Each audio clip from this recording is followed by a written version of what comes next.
Good morning, everybody. This is the Mack Road Church of Christ, Sunday AM Samuel and Chronicles study. We're in 1 Samuel chapter 12 and verse 20. We'll be getting into the Chronicles section as soon as we get a little further into Samuel chapter 1. But Samuel chapter 1, if you remember, deals with basically the introduction of Samuel, who is the transition between the prophets and the kings. I'm sorry, the judges and the kings. Samuel was a judge and a prophet and a priest, but he was actually the one who ushered in Saul, who was going to be the new king. And remember, they asked for a king. So we went from the birth and call of Samuel to the judgeship of Samuel.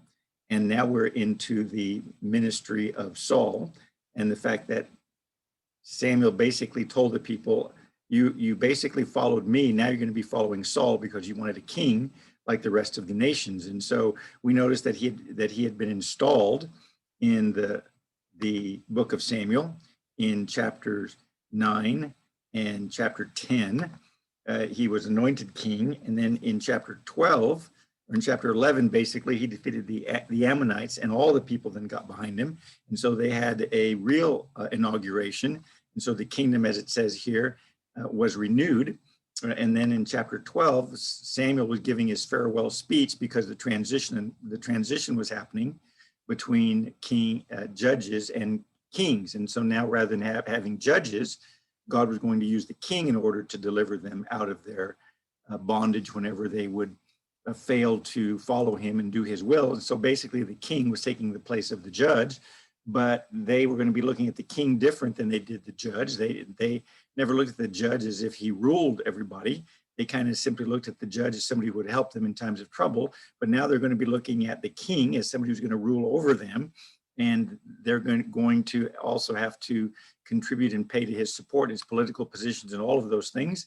And so Samuel basically gives his farewell speech. And along with that farewell speech, he reminds them of the fact that because they asked for a king, that they had actually sinned. And so when they sinned, God then, to prove that this sin wasn't just something that Samuel made up, but actually was from God, God brought rain and thunder and lightning on their, I believe it was their wheat fields that were in growth or were green during this time. And verse 18 of 1 Samuel 12 says, "So Samuel called to the Lord, and the Lord sent thunder and rain that day, and all the people greatly feared the Lord and Samuel." And so there's the proof that their sin of picking a king was something that God didn't necessarily want, although God allowed them to have it.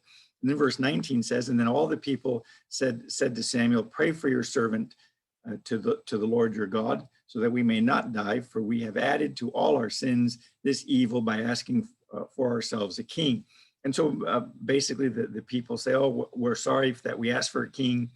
And so, pray to God for us." Now, we're going to pick this up in verse 20 of 1 Samuel 12 says, excuse me, "Samuel said to the people, 'Do not fear.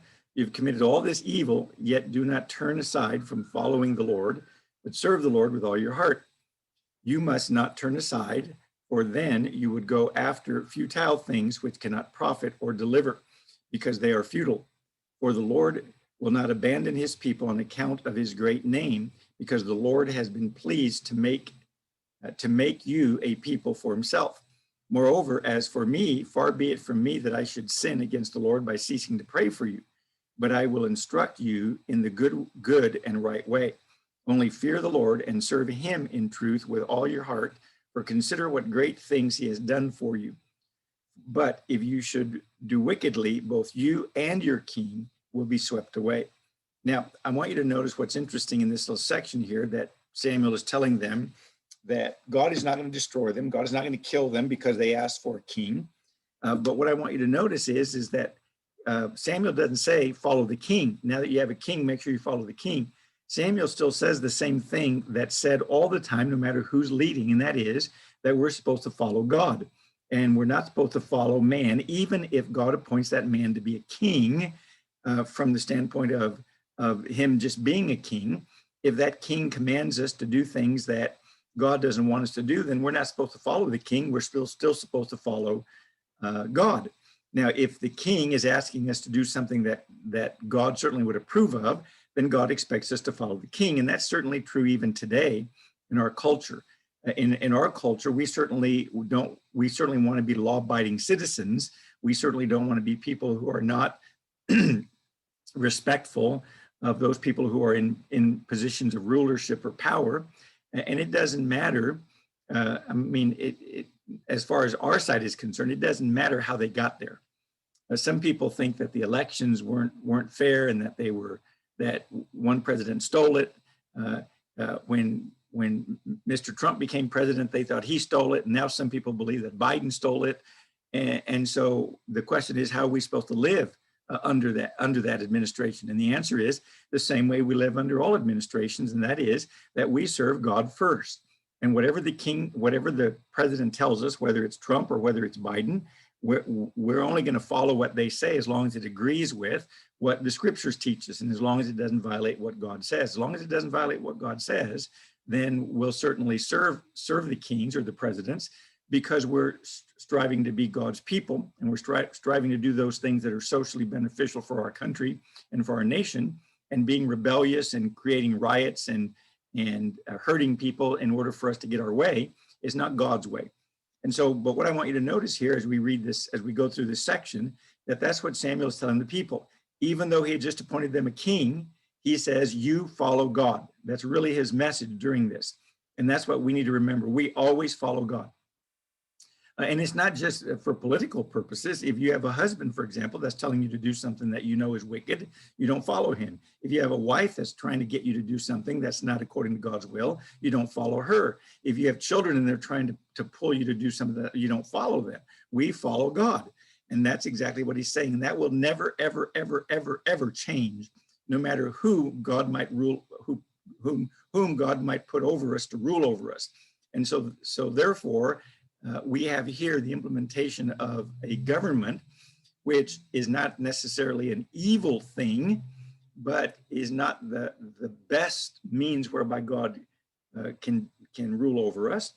But it's not certainly an evil thing, and so therefore we're supposed to submit, and that's why Romans 13 teaches us that we submit to the higher authorities, because there are no authorities that have been given except those who are given by God. And so here we see God giving this system, or a system of government, that God expects us to follow, but we follow the government as long as it follows God. And so it says in verse 20, Samuel said to the people, do not fear, you have committed all this evil. In other words, they asked for a different system, a different way of being governed.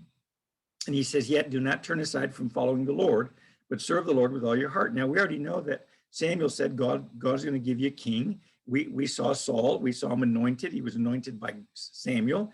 And Samuel certainly was speaking for God during that time. And then we saw that Saul had the Holy Spirit to testify, and he prophesied to prove that God had appointed him, and therefore he was in authority only by the authority of God, as all governments are.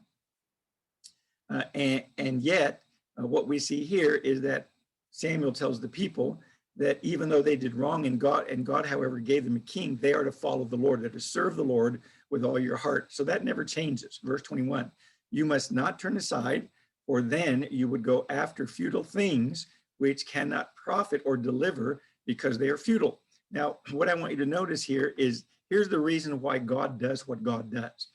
God does what God does because he doesn't want us following futile, empty, worthless activity or endeavors. God doesn't want us wasting our life or want us to have a wasted life. God created us. He made us. He made us for a purpose.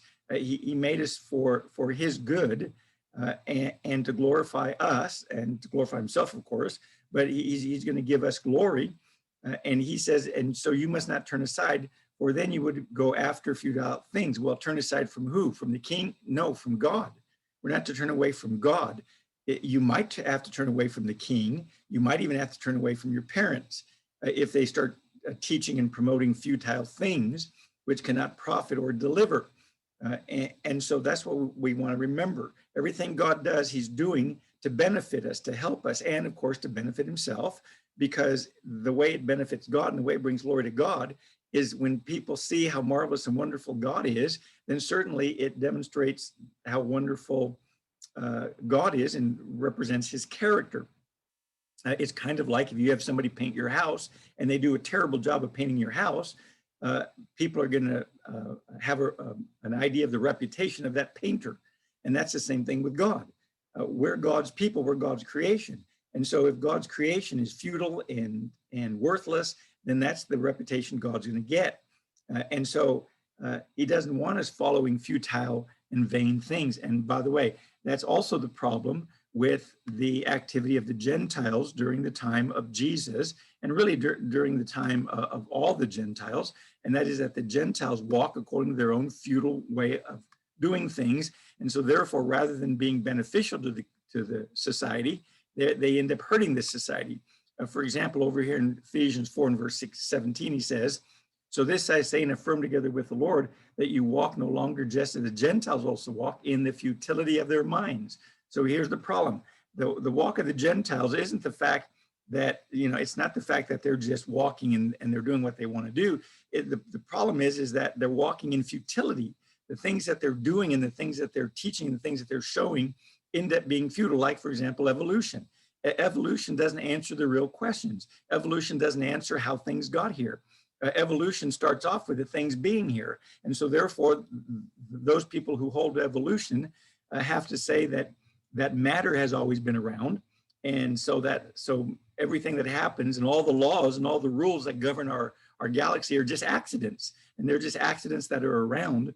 And so therefore, being accidents, you're not here for a purpose, you're not here for a reason. And so therefore, you start living in futility. And it goes on in verse 18, being darkened in their understanding, excluded from the life of God, because of the ignorance that is in them, because of the hardness of their heart. And they have become callous, giving themselves over to sensuality, the practice of every kind of impurity with greediness. See, that's the reason why God doesn't want us doing those kinds of activities, is because it results in a futile way of life. It results in a life that's wasted, and God doesn't want us wasting our life or his creation. And so everything God does, he does for the purpose of benefiting his people and showing what a wonderful, gracious, marvelous God that he is, and therefore it brings glory to him. Now, verse 22 says, "For the Lord will not abandon his people on account of his great name." There it is. You see, why is God doing all this? Well, he's doing it for his great name. Now, remember that the idea of a great name is the idea of his character. It's the idea of who that person is. He's doing it to prove to people his great name. I'm afraid what's happened is we've taken the name of God and we've turned it into something evil, or we've turned it into some, I can't think of the word, it's on the tip of my tongue, I can't think of the word. Anyway, God is not some God who's just out to prove to everybody how strong and powerful and wonderful how strong and powerful and mighty he is, and everybody has to submit to him because he's got all this power and all this might. No, his name is that he's a gracious, good, kind God. That's what John chapter 1 teaches, is that we have all seen the fullness of God and in Jesus. We've seen how God is and what fills God, and what fills God is grace, and God wants to be gracious to his people.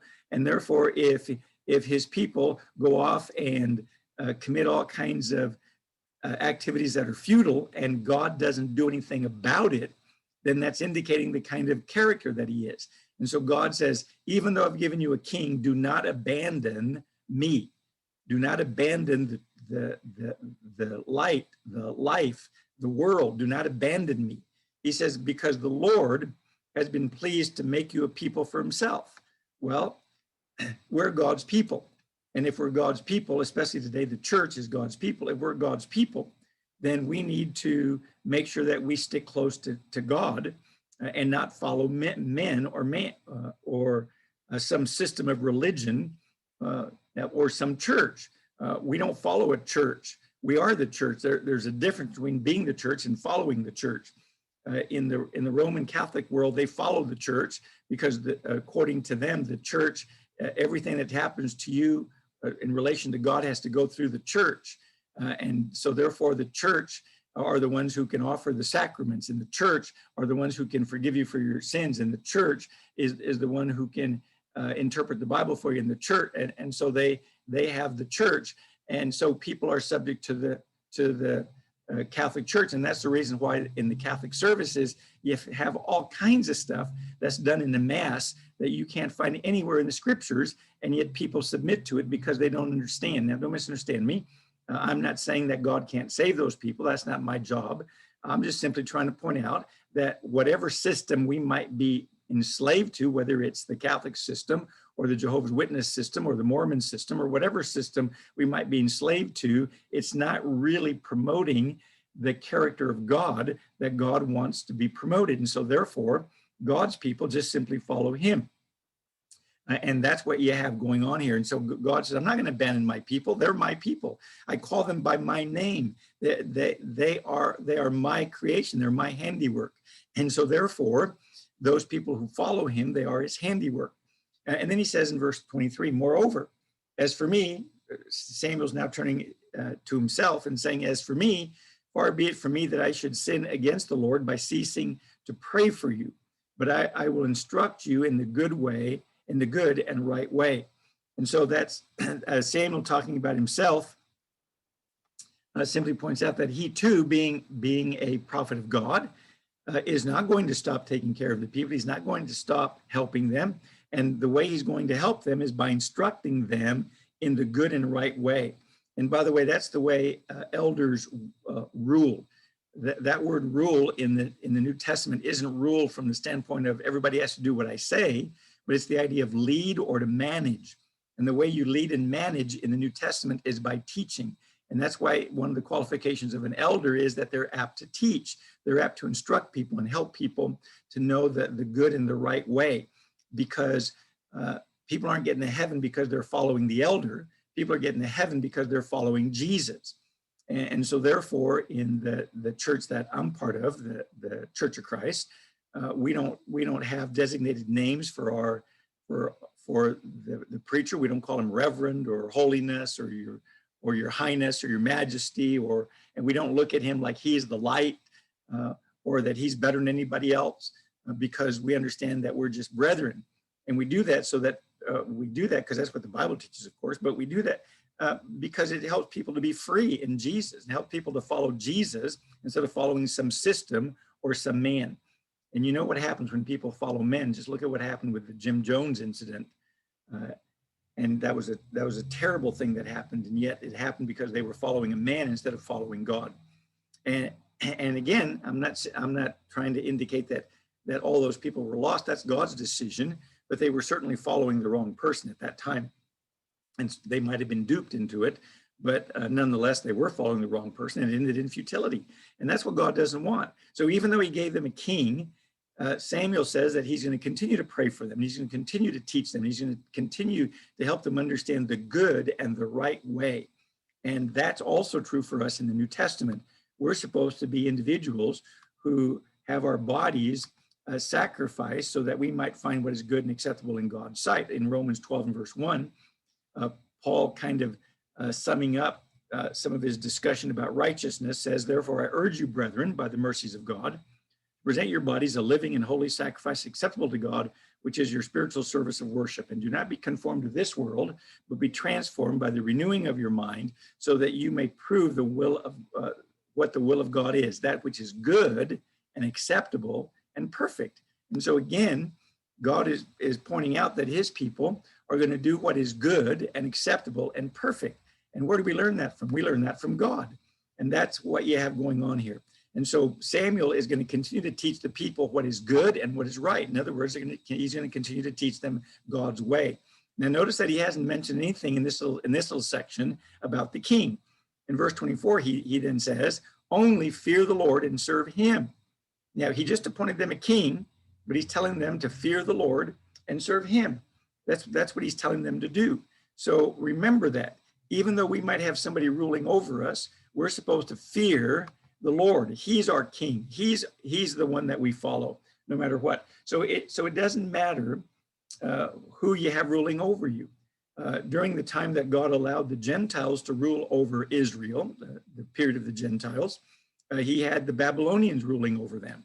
and they were supposed to follow the Babylonians as long as it didn't counteract what God had told them to do. And then they had the Grecians had the Medo-Persians. He had the Medo-Persians rule over them. And again, they were supposed to follow God, even though they had a physical rule over them. And then they had the Grecians and Alexander the Great, and they were supposed to follow God. And then when the Romans came along, they were supposed to do the same thing. They were supposed to follow God instead of trying to get rid of the government they had and overthrow him, because God's the one who builds up and brings down governments. So they're to fear the Lord their God, even though he gave them a king, and they're to serve him in truth, even though he gave them a king, with all your heart. For consider what great things he has done for you. Well, why are we to follow him? Because he has done great things for us. God has created a world for us. In the midst of the stars, God has created a world for us. I think it's really interesting that people want to go to Mars and want to go to different planets. And it's kind of like we want to be out there among the stars. We are among the stars. We're this tiny little globe that's among the vast universe and the vast existence that we can see with our eyes and with our telescopes for light years away. And we're this small little bitty dot in the middle of all of this place. And God designed all of this for us and for his glory. And he designed the whole universe for himself. And he put this little ball here and created that for us. And so we are among the stars. God put us among the stars. And all you got to do is look up and see the stars among which God placed us. And so I don't mind the idea of personally, who am I? But I personally don't mind the idea of people wanting to go and explore other places, but not for the purpose of acting like this world is going to be destroyed and we need to find another one to live on, as if we will be able to actually accomplish that. As we do that, we might be able to take some stuff to those planets and live there for a little while, like the people who landed on the moon. But everything that we take, we have to take from this earth. Everything that we have, we had to bring from here in order for us to go up there and explore and see the creation of God. And that's what science is. Science is exploring the creation of God and figuring out how it works and being able to use it to God's glory and to man's benefit. And so just simply pointing that out to you. For he says, consider it's God who's given you these great things and done these marvelous works in your eye. Well, what happens is people who want to hide the truth and want to not see the truth, they come up with all these different ideas about how we got here. And so therefore people don't look at God, and therefore we see the futility that the world spirals down into. And it gets worse and worse. Verse 25. He says, but if you still do wickedly, both you and your king be swept away. Now, all of a sudden, he adds the king. And he says, if you don't do what's right and your king doesn't do what's right, you'll be swept away. Well, what in the world does that mean? That means that king isn't ruling. That means that king is really not in control. If that king can be swept away, then somebody has a broom in order to sweep him.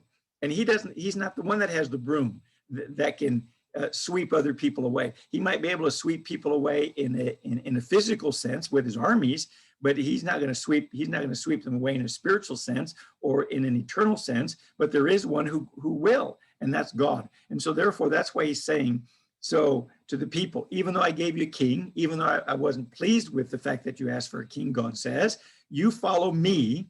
And as long as you're following me, it doesn't really matter if you have a king. And it doesn't really matter if the king does right or wrong as far as the people are concerned if they follow God. Daniel lived in a Gentile kingdom, but yet Daniel served God and worshiped God and followed God. And remember, he prayed three times a day to God, and he spent time with God, and everything that he did was righteous and just and honest as he lived in that government. And so it didn't matter if the king was doing what was right, Daniel was going to do what was right.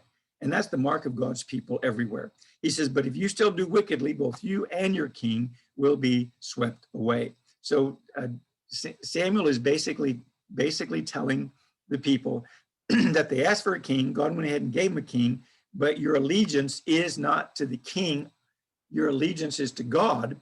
And therefore, if God tells you to follow the king, or if the king is doing things that God would want you to do, then certainly you should support the king and follow the king. But I want you to understand that that principle was true even under Israel and under the nation of Israel. It's not that the king got to do whatever the king wanted to do. He was supposed to do what God said. And so now we're going to see Saul's activities as he's king in chapter 13 and verse 1. And let me check something because I didn't check the time on this when I started, and I don't want to go longer than what you can bear. All right.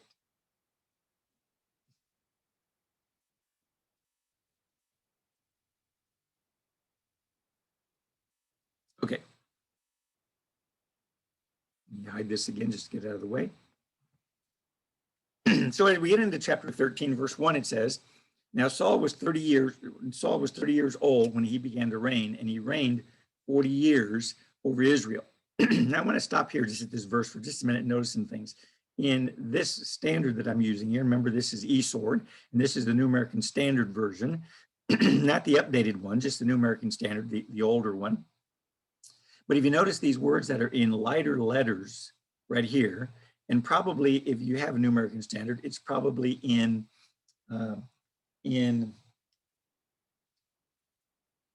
italics. Yep, it's in italics if you have an actual Bible that's New American Standard. But that word 30 is not in there, and the word 40 is not in there. And so it says, if we leave them out because they're not in some of the older manuscripts, it says Saul was blank years old when he began to reign, and he reigned 42 years over Israel. Now, we really don't know how old he was. There's, some supply the word 30, some just leave it blank. And here, some believe that this is talking about in his second year over Israel. In other words, he began to rule. And so in his second year of ruling over Israel, these events happen. And so that's just something to look at. Now, here's what I want you to understand. Just because we don't know exactly what these numbers are, doesn't mean that we can't trust the Bible. The fact that we don't know exactly what these numbers are indicates we can trust the Bible, because what it indicates is we know what's in the Bible and what might have been added to the Bible and what we're not sure of. Now, whether Saul was 30 or whether he was 40 doesn't really matter as far as the information is concerned, and whether he reigned 42 years over Israel, or whether he reigned 40 years over Israel, or whether this was just the second year of his reign over Israel, doesn't really change anything. So what's interesting is that there are places in the scriptures where we can't be exactly sure of what the text actually says because of variance in the manuscript or because of missing parts in the text. Remember that those texts would rot and they would disintegrate. And so, when we found them, the older they are, the more tattered and torn they are. And so many times there's stuff missing in the older ones that we have in the newer copies. And so some people find more value in the older copies than they do in the newer copies. And so there's pros and cons to that. And I don't want to get into all of that. But you can take courses in Christian colleges that deal with textual criticism, that deal with all that. All I'm trying to indicate for you is that every once in a while you'll find something like this. And what I find interesting is, generally speaking, it's in places where it really doesn't matter that much, where it's not like it's going to change a doctrine or it's going to change some idea of what God taught. It's just basically information purposes. And so I just wanted to point that out to you in case you've seen those. Now, verse 2 says, now Saul chose for himself 3,000 men of Israel, of which 2,000 were with Saul in Michmash and in the hill country of Bethel, while 100 were with Jonathan at Gibeah of Benjamin. But he sent away the rest of the people, each to his tent. Jonathan smote the garrison of the Philistines that was in Geba, and the Philistines heard of it. Then Saul blew the trumpet throughout the land, saying, let the Hebrews hear. All Israel heard the news that Saul had smitten the garrison of the Philistines, and also that Israel had become odious to the Philistines. And the people then summoned to Saul at Gilgal, or were summoned to Saul at Gilgal. Now, the Philistines assembled to fight with Israel 30,000 chariots and 6,000 horsemen, and people like the sand which is on the seashore in abundance. And they came up and camped in Michmash, east of Beth-aven. When the men of Israel saw that they were in a strait, for the people were hard pressed, then the people hid themselves in caves and thickets and cliffs, in cellars and in pits. Also, some of the Hebrews crossed the Jordan into the land of Gad and Gilead. But as for Saul, he was in Gilgal, and all the people followed him trembling. Now, remember that this is probably in the second year of Saul's rule or reign. But it says, now Saul chose for himself 3,000 men of Israel. Remember, he had just finished beating the Amalekites. And so after he beat them, there would be individuals who would want to basically be in his army. There would be individuals who were tactical and were soldiers and warriors and fighting men who not necessarily enjoyed those things, but were called to those things. And so therefore, Saul chose for himself 3,000 men of Israel, of which 2,000 were with Saul and 1,000 were with Jonathan at Gibeah at Benjamin. But he sent the other people away. So all of Israel, basically, after that first battle and after they had defeated Amalek, and after they had reestablished Saul as king, remember they renewed the kingdom, that he then sends all these people back. And so basically you now have Saul, and they only keep 3,000 men, which really isn't a lot. And you have 2,000 that go with Saul and 1,000 go with Jonathan. Now, as far as we know, this is the first standing army that Israel had. They didn't have an army before. Matter of fact, what God would do whenever he needed a battle is he would just appoint men of a certain age to come out and fight. And so they weren't a standing army. They were more like a voluntary militia. But now they're going to have this standing army of 3,000 men who are going to be with Saul and with Jonathan.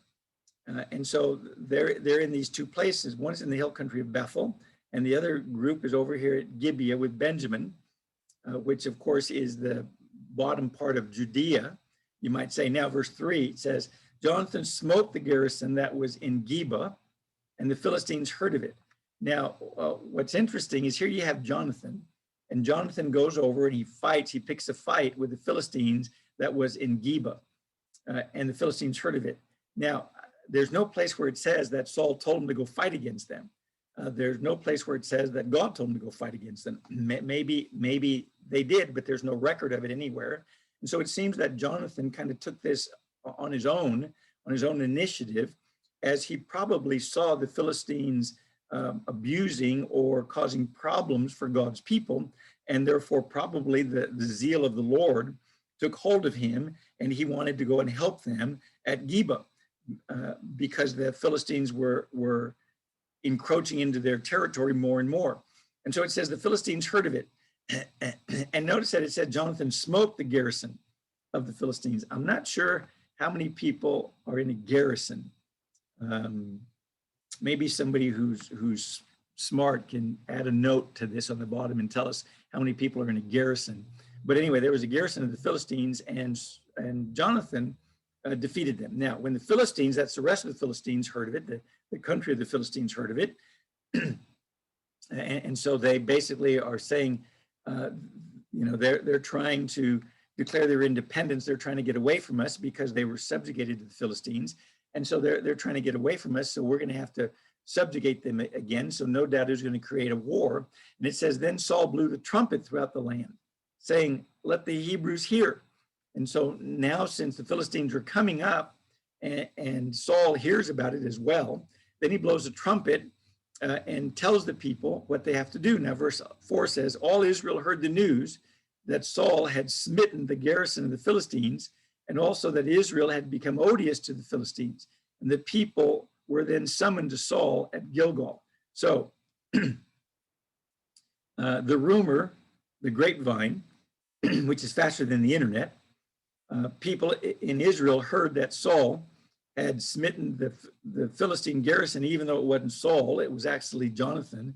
But Saul was the king, and so therefore he was probably responsible for it, and it was also his son. And so therefore he was considered the one who initiated it. And they heard that the Philistines were now upset with Israel. And like I pointed out, they were probably going to come and fight against them in battle in order to keep them from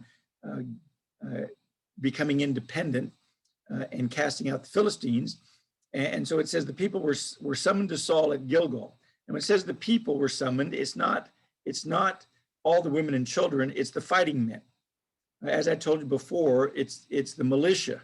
He aroused the militia to come so they could come and fight along with the 3,000 men that he had, because he knows that the Philistines are going to now come and fight against them. Verse 5 says, now the Philistines assembled to fight with Israel 30,000 chariots and 6,000 horsemen. Now, remember that the kings were commanded to destroy chariots and to hamstring horses. And the reason for that was because God did not want the children of Israel to depend on military power or military might for their security. God wanted them to depend on him. And by the way, when the king becomes king, it's still the same way. The king is supposed to make sure that the people don't depend on him, but that he's just an example of following God, and that God is the one who's going to defeat their enemies. He's just the one who's leading the charge, you might say, but God's the one who's actually in control of the situation. But there were 30,000 chariots and 6,000 horses. Chariots, remember, were considered one of the ultimate war weapons along with the horses. And that's why in the book of Revelation, when it talks about the people that were persecuting God's people, he talks about them as being on horses and chariots and the sound of chariots and all those, because those were considered implements of war, and they were considered the ultimate weapons of war that are under consideration to illustrate the difficulty that God's people were going to come under. And it also says, and people like the sand which is on the seashore in abundance. So not only were there 30,000 chariots and 6,000 horsemen, then there were soldiers, and the soldiers were like the sand of the seashore. In other words, they were everywhere. If you kind of, get a picture of this, they're in this valley, and it's just full of tents and full of horses and full of chariots and full of army men. And they came up and they camped at Michmash, east of Beth-aven. So they're starting to encroach into the territory of Israel as they're making their assault, or as they're trying to defend their territory. At least they consider it their territory, because they had subjugated the Israelites for quite a while. And so it says in 1 Samuel 13 and verse 6, while the men of Israel saw that they were in strait, or the people were hard pressed, then the people hid themselves in caves and thickets and cliffs and cellars and in pits. So the people started hiding themselves because they understood that there was this difficult situation, and so the people started hiding. Now, I think this also helps us understand those figures that are in different places where it talks about the people telling the rocks to fall on us and the mountains to fall on us and hide us from the presence of the Lord. Here, these individuals are trying to hide themselves from the presence of the Philistines. And so where do you hide? Well, you go into caves and you go into thickets and you go into cliffs and into rocks and you go into caves and into cellars and places where they can't see you. And so these are figures of individuals who are hiding and trying to get away from the army that's coming. And that's what you see going on here. Now, it says that was happening in Israel. Remember, as the Philistines are making inroads into Israel, into Michmash, east of Beth-aven, that they're coming in. And so when the people see this, they're hiding from them so they don't get killed. And so it says in verse 7, also some of the Hebrews crossed the Jordan into the land of Gad and Gilead. But as for Saul, he was still in Gilgal, and all the people followed him trembling. Now, notice that this invading force of the Philistines was so powerful and so fearful that it caused some of the Hebrew people to cross over Jordan. Now, they're not crossing back over to the Mediterranean side of Jordan. They're crossing back over to the side of the Jordan where the children of Israel first camped when they entered the land. And so they're basically, kind of moving out of their territory, you might say. And so they're seeing this. So it's a pretty what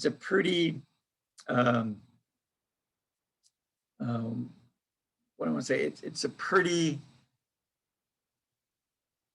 difficult time militarily for Israel with the strategy that the Philistines are bringing upon them. That's causing some of them to even flee, you might say, from their own country and going across the Jordan, which is considered a border, of course. And it says, however, that was going on, but Saul was in Gilgal. And so he was still there, and all the people followed him trembling. Now, the people following him were certainly the 3,000 men, but also whoever else might be following him from the militia, and they're trembling. Now, verse 8. Now he waited 7 days according to the appointed time set by Samuel, but Samuel did not come to Gilgal, and the people were scattered from him. So Saul said, "Bring to me the burnt offering and the peace offering," and he offered the burnt offering. As soon as he finished offering the burnt offering, behold, Samuel came, and Saul went out to meet him and to greet him. But Samuel said, "What have you done?" And Saul said, "Because I saw that the people were scattering from me, and that you did not come within the appointed days, and that the Philistines were assembling at Michmash. Therefore I said, now the Philistines will come down against me at Gilgal, and I have not asked the favor of the Lord. So I forced myself and offered the burnt offerings." Samuel said to Saul, "You have acted foolishly. You have not kept the commandment of the Lord your God, which he commanded you, for now the Lord would have established your kingdom over Israel forever. But now your kingdom shall not endure. The Lord has sought out for himself a man after his own heart, and the Lord has appointed him as ruler over his people, because you have not kept what the Lord commanded you." Then Samuel arose and went up from Gilgal to Gibeah of Benjamin, and Samuel numbered the people who were present with him, about 600 men.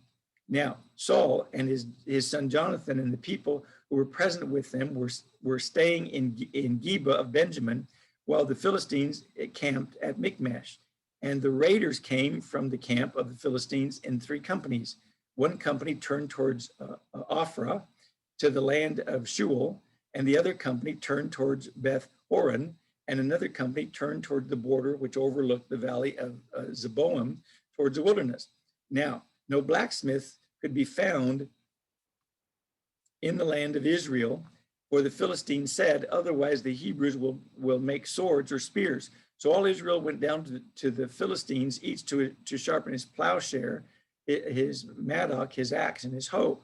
And the charge was two-thirds of a shekel for the plowshare, the mattocks, the fork, and the axes, and to fix the hoes. So it came about on the day of battle that neither sword nor spear was found in the hands of any of the people who were with Saul and Jonathan, but they were found with Saul and his son Jonathan. And the garrison of the Philistines went out to the pass of Michmash. Now, there's a lot going on here. Let me see if I can cover this before we end today. But he says, now Saul waited 7 days according to the appointed time by Samuel, but Samuel did not come to Gilgal, and the people were scattering from him. So apparently, Samuel, when this was going on, Samuel had told Saul that he needed to go to Gilgal, and that Samuel was going to go there in 7 days, and they were going to offer a sacrifice in order to get God's blessing on the battle. Now, some people think this is the same incident that Samuel talked about in 1 Samuel chapter 10 and verse 8, where it says, "And you shall go down before me to Gilgal, and behold, I will come down to offer burnt offering and sacrifice peace offering, and you shall wait 7 days until I come to you and show you what you should do." Now, if Saul had been ruling if this was the 2nd year of Saul's rule, which it seemed to be, it doesn't seem like this statement over here in 1 Samuel 10:8 is what's going on here. And somebody might say, yeah, but it says he was supposed to wait 7 days. Well, it could be that Samuel when he knew they were going to go to battle, told Saul, "I'll be there in 7 days in order to ask God's blessing on the battle before you go and fight against the Philistines. But it's going to take me 7 days to get there." And so I believe that this is just another appointed time when Samuel had told Saul to go to Gilgal, because Gilgal seemed to be the place where God's name was, that whenever they needed to call in the name of the Lord, Gilgal was the place to go. And that's where they were supposed to offer sacrifice. Remember, they didn't have a tabernacle during this time, and the Ark of the Covenant was still in that man's house. I can't remember his name, but was still in that man's house after it had been captured by the Philistines and then released. And you remember, it ended up in a man's house, and it's still there. And so they don't have a tabernacle where they would usually go in order to offer sacrifice. So it seemed like Gilgal was the place to do that. And so if that's true, then anytime Samuel wanted to make a sacrifice in order to call God, it would be at Gilgal. And so I believe that this first time that he did it, he asked Samuel asked Saul to go to Gilgal in order to appoint him as king, you might say, and in order to help in the battle of the Amalekites. Well, now you have a battle with the Philistines. And again, Samuel, it seems to me, told him that you go and I'll be there in 7 days, and then, we'll ask God's blessing. And it says, but Samuel did not come to Gilgal. Now, that doesn't mean that Samuel didn't come to Gilgal. It means Samuel didn't come to Gilgal by the time that Saul thought he should have come. That's what that statement's saying, because we find out that he does end up at Gilgal, but he doesn't end up at Gilgal at exactly the time that Saul thinks he should have gone. Now, it says, and the people were scattering from him. Now, from him means means Saul. Saul had the army. Remember, the Philistines are encroaching. It's such a bad military experience that some of the Israelites had crossed back over the Jordan to the other side. And so he's waiting for, Saul is waiting for Samuel in order to bring a blessing and a message from God before they go off into battle. But the people are starting to scatter. In other words, the people are starting to lose their confidence in their king and in God. Now, what is a person to do during this time? Well, here's what you need to remember. A king is a ruler. A king is a leader. A leader doesn't follow the people. If the leader follows the people, then he's no longer a leader. He's now become a follower. That's what's wrong with our politicians today. Our politicians today are not leaders. They're followers.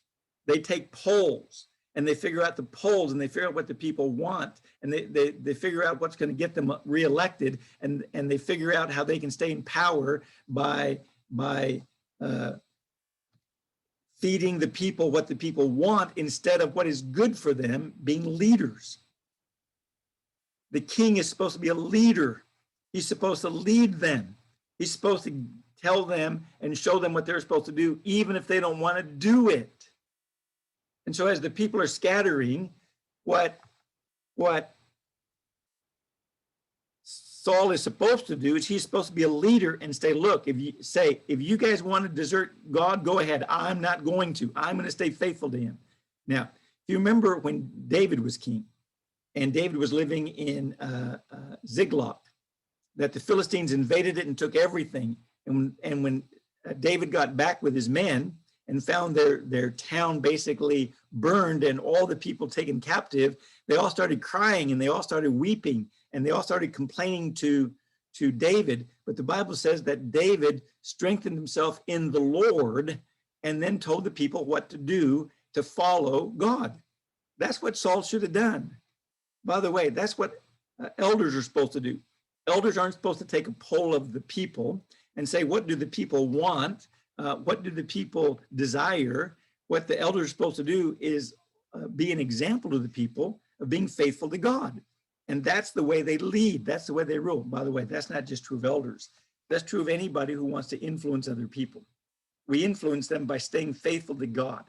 And so here you're going to see the king, rather than being faithful to God so the people can rally around him as a rallying point, he gives in to them and he does what he's not supposed to do, which is the same thing the people are doing. They're leaving God. They're not supposed to leave God.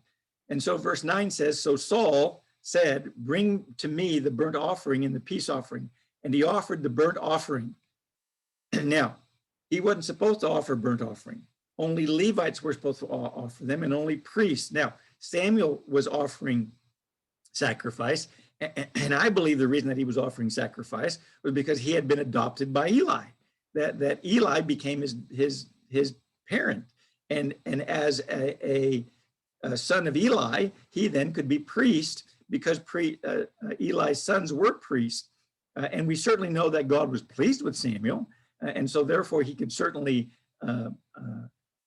offer sacrifice because he was pleased, because God was pleased with him and God allowed him to do that. But Saul, even though he was king, was not allowed to do those things. Even the king has to submit to God's will. But Saul went ahead and offered the burnt offering. Now it says in verse 10, and by the way, this is still on the seventh day. The seventh day hasn't ended. Now verse 10 says, as soon as he had finished offering the burnt offerings, behold, Samuel came. And Saul went out to meet him and to greet him. So right after he offered the sacrifice, Samuel shows up. I think it's interesting that Samuel shows up towards the end when Saul seemed to be at the end of his rope, when he had lost all hope and he needed to do something. He did. Rather than tying a knot and holding on and staying faithful to God and believing what Samuel said. After all, Samuel was a prophet. Everything that Samuel said would come to pass, and everything that Samuel would say would come to pass. And so if Samuel said he's going to be there in 10 days, he's going to be there in 10 days.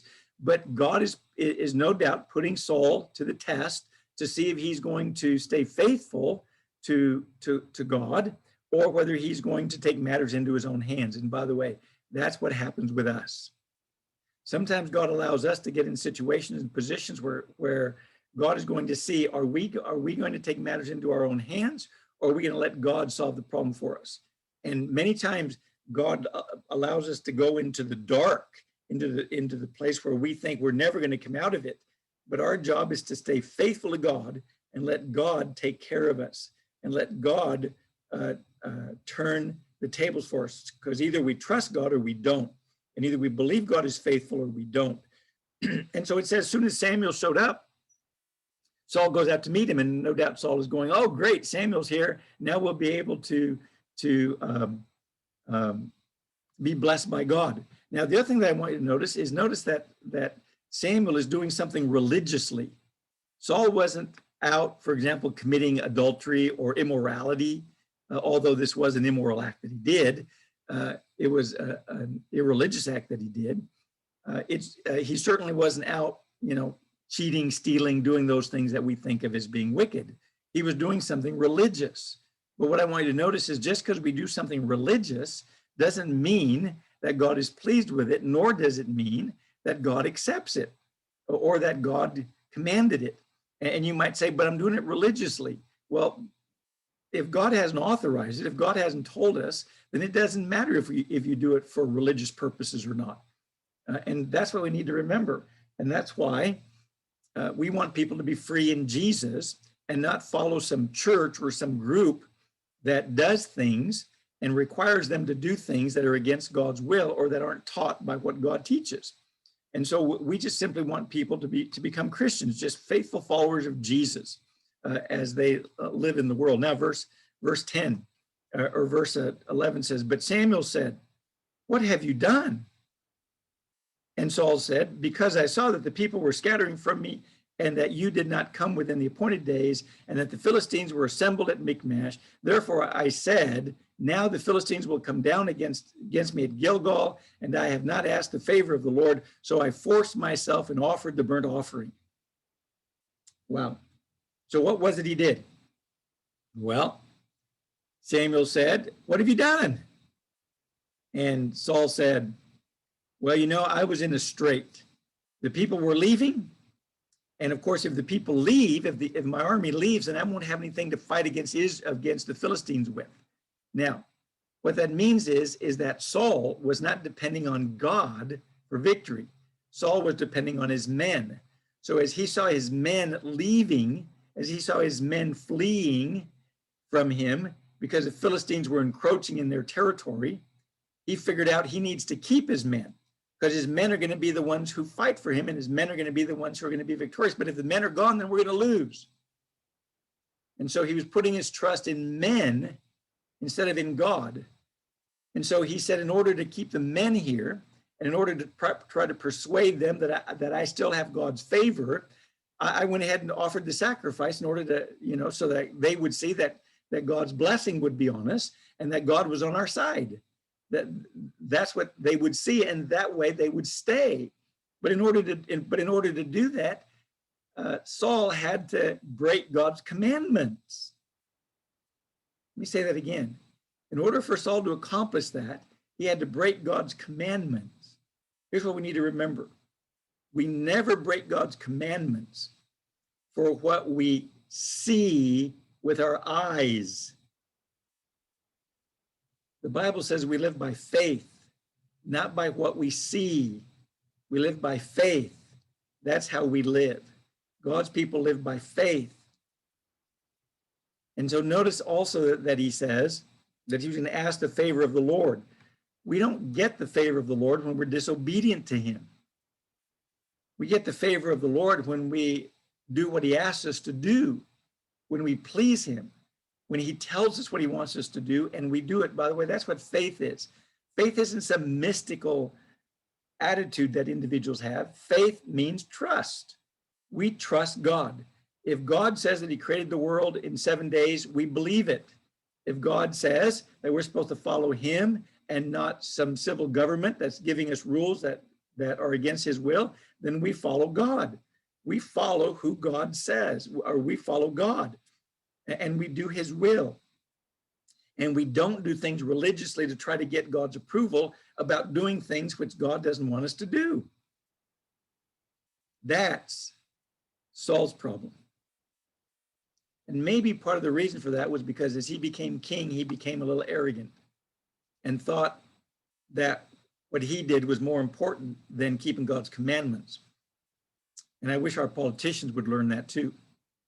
Because as they take polls of the people and they take movements, or they see movements, they make their laws according to those movements so they can get favor with the people, so they can get reelected, instead of what would God want me to do and what's the right thing to do, what's the morally right thing to do, even if the people want something different.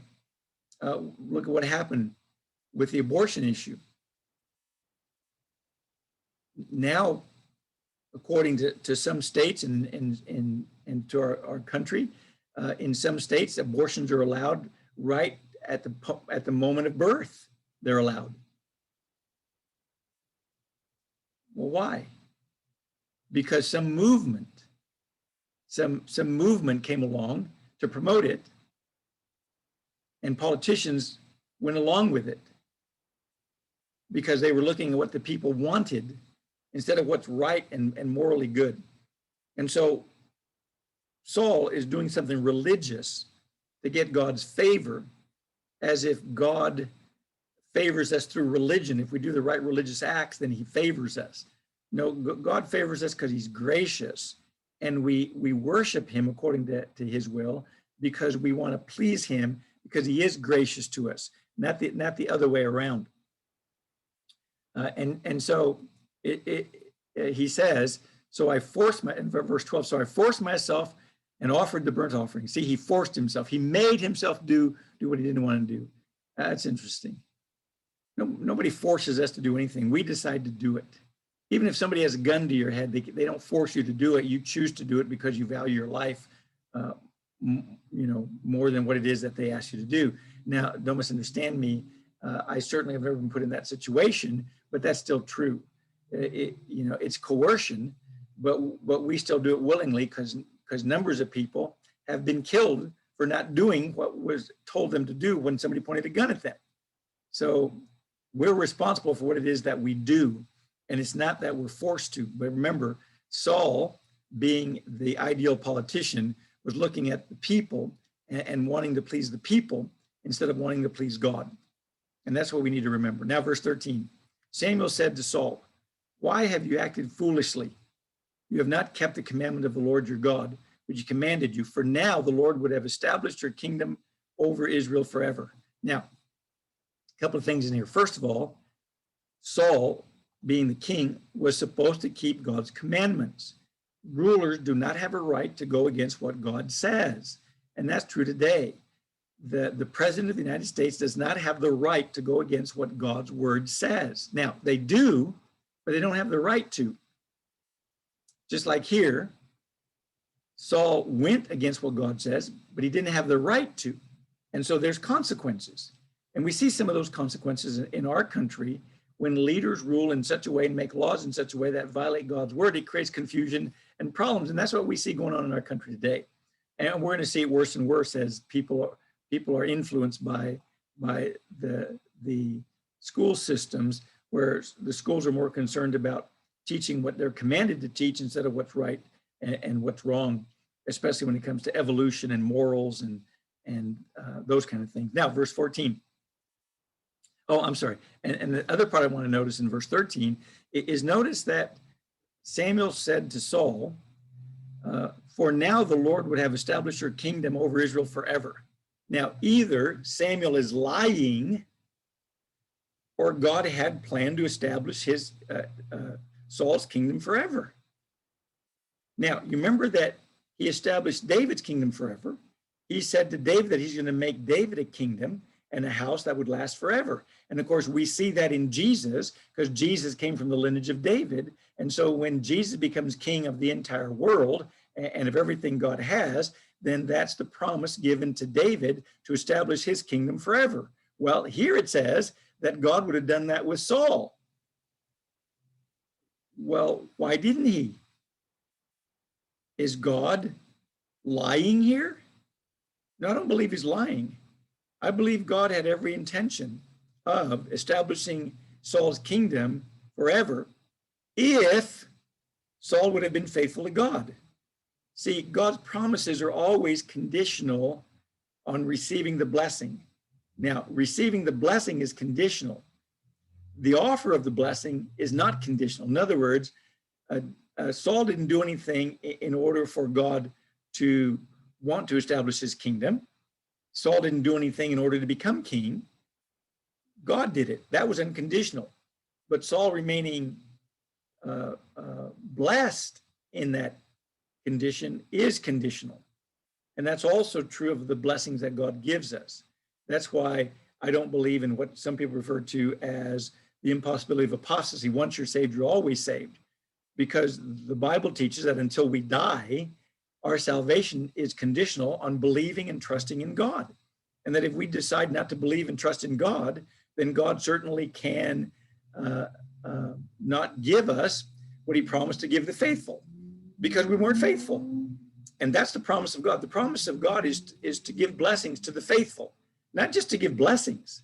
It's to give blessings to the faithful, to those people who trust him and believe in him. So if you decide not to believe in God anymore, then God doesn't have to give you a blessing. And so notice that. Now, verse 14 says, but now your kingdom shall not endure. The Lord has sought out for himself a man after his own heart, and the Lord shall appoint him as ruler over his people, because you have not kept what the Lord has commanded you. And as much as I would have liked to finish this chapter, our time is up. And so we're going to start in chapter 14 next week. But notice that God has rejected, basically, Saul for his disobedience. Pray the Lord blesses you. Pray that he keeps you. And pray that God continues to watch over you. And pray also that we continue to be faithful to him as we learn more and more. God bless each and every one of you. Thanks for listening.